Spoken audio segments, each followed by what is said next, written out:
Mishnah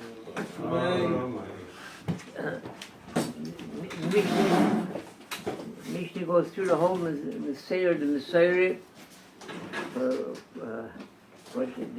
treasure of Torah from the time that the Kaddish Moshe Rabbeinu stood on Har Sinai, that Moshe Rabbeinu was Makabel Torah Sinai, and he gave it to over to Yeshua.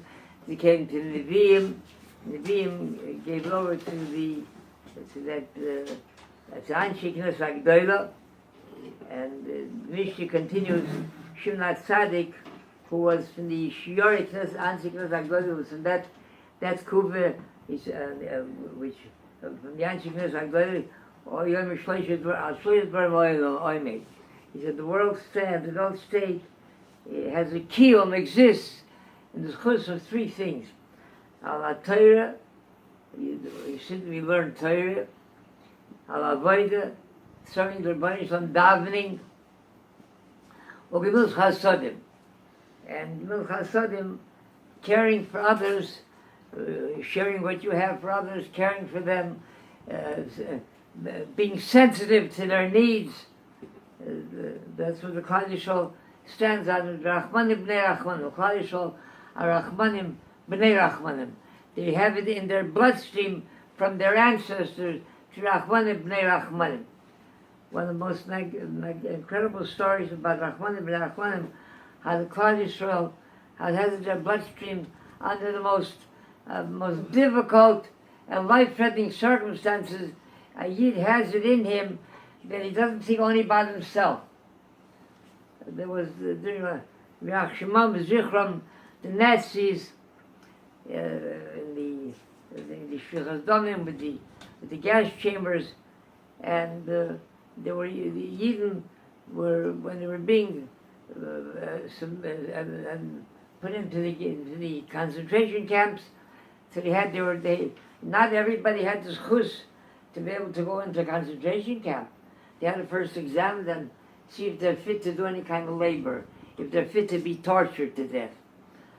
So they were standing in line, a Yid, and the doctor noticed that he had 2 fingers missing on his hand. So just like somebody writing a shopping list, he checks off potatoes, chivilis, places. So he puts he has one list l'chaim, one list l'movis. You should live. So he puts down this Yid that he has to go l'movis. Why? Because he's missing fingers. He's not really fit for labor. How much labor could he do? So there was standing there another Yid, and he sees the Nazi doctor, the Tseach, puts him down, a Yid that, because missing fingers, l'movis. So he runs over to the doctor. He himself is facing, he doesn't know what he's facing. But he goes over to the doctor, is there anything that I could give you that you should put him on the list for life? So he's a poor youth. Verfluchte you, cursed you. He said, maybe you need something. He said, no. It happened that this Yid, before he was put in the concentration camp, the Nazis, they sent out Yidden on a salvaging house, a detail to search out Yiddish houses, Jewish homes, and to take all the valuables and give it over to the Nazis. As they make it on the hearts, what did they find in Jewish homes? They found Leichters that Mameh, Bobbe, like Ben Schlichter, Yerev Shabbos, would stand there with tears in her eyes and be misfollowed by Yeshua. They should give them nachas. They should have their Yiddish kinder. They would find the bechers that the mishpacha sat there Shabbos, Yontiv by a seder, all from silver, and they wouldn't dare try to hoard it for themselves because that would be a dread sentence. They catch a Yid trying to. But this Yid, this particular, there was Kurtz, it was real Kurtz. He happened to see a few little diamonds. So then he was able to put it into his ear and to disguise it, to conceal it with vate, with cotton. So when he's asking this Nazi doctor, He's asking him anything he needs. He keeps on, he's after him. He said, maybe there is something that you could use, doctor. So he says, it so happens I just got engaged. And I'm looking for a diamond for my bride. So he said, I have it. There was standing behind him Eden that knew about the diamonds that he had. And he had a variety. He had a very, very expensive, flawless, shining diamond. And he had cheaper ones with some sort of blemish. So with them, they tried to shushkit him. I finished, you should give you mach shmoy, the doctor. You should give him the cheaper ones. So he said he wouldn't dare. Rizikir and I Yiddish 11. He said, trying to rescue his life. He said he has to give him the best. So he takes out from his ear and he gives him this diamond. So he says, okay, we made a deal. And he put over the Yid l'chaim.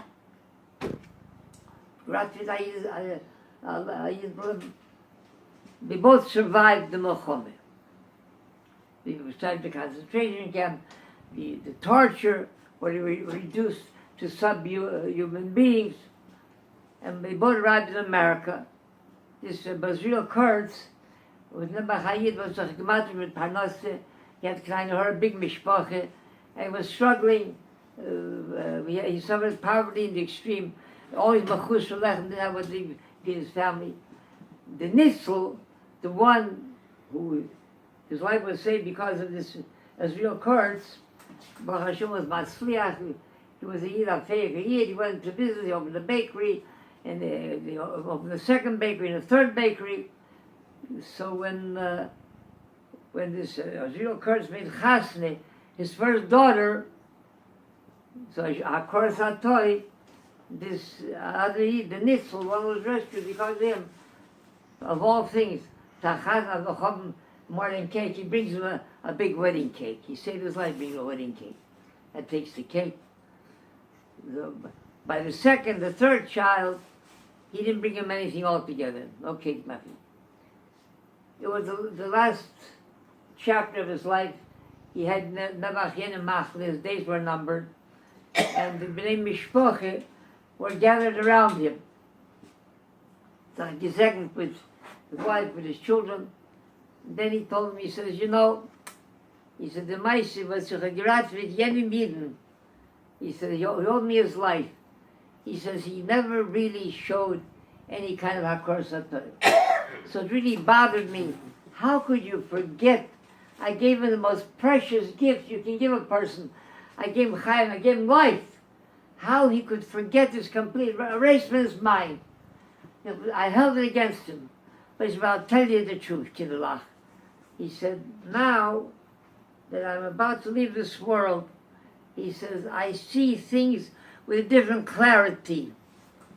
He says, I'm so, Baruch Hashem, I'm so delighted that nothing was detracted from that schus that I had for saving his life. He says, it's full, complete. The whole schar, for that gewaldige mitzvah of saving a person's life, the whole is completely intact. So now, where I'm going now, I can use every bit of it. Chananya, the person has to appreciate what he gives up. More than he gives up, he gains more. What time is it? We have 3 minutes. What time? We need 3 more minutes. Yeah. The Mishnah continues, Antonigas Yisrael Kibul Nishim La Tzadik. And Yisrael, these are all great names that the Kodesh shall live with today. So he said a few things. He said, Heve Kavodim, you be Mishtamish Rav, not Lakal Pras, only Shlei Almanas Lakal Pras. You shouldn't be look to gain any kind of ulterior motive to gain anything from it. They wanted to build a mikveh in Eretz Yisrael, so they needed money, and they approached a figure young man who's rather in public relations, capable in approaching people, and approaching to get the necessary funds that are necessary. So they told me, they said they want him to do the job, but of course it has to be. They have to pay me as a mishpacha. They has to support the time. They has to take up time to do it. They want to definitely pay him. He's a chas v'sholem. He said, I want to do l'shem shemayim. I don't want. So the Chazanish told him, he said, Rabbi, he said, if you'll take money for the job, and you need it because you haven't been punished in mishpacha, that'll be l'shem shemayim. But if you do it because not for money, then you could do it for COVID. That's not l'shem shemayim. So you have to know which way we're. V'hevei mer shemayim aleichem. And there should always figure Banishlam. What's the pshat a commodity that we need all the time? What's the pshat mer shemayim aleichem? One should have your shemayim aleichem. What's aleichem? By Rivki Menu, the Torah tells us about the great milas, the tzidkes of Rivka Menu. She was pure. She was a very innocent and pure Yiddish tochter. What kind of mile is that? That you could say maybe today on the of a Yiddish tochter, maybe something like that. That she never with men. She wasn't involved with men. So what kind of mile is that for Rivka Menu? The pshat is not that she wasn't involved. I mean that her milas and her masilas, the madrege of vidusha and ruchnius that she was on, that nobody would even think of anything that's not Torah-dik, that's not sneezdik. Nobody would have her in mind with something like that. The birth there, that lightened up a whole world with Torah.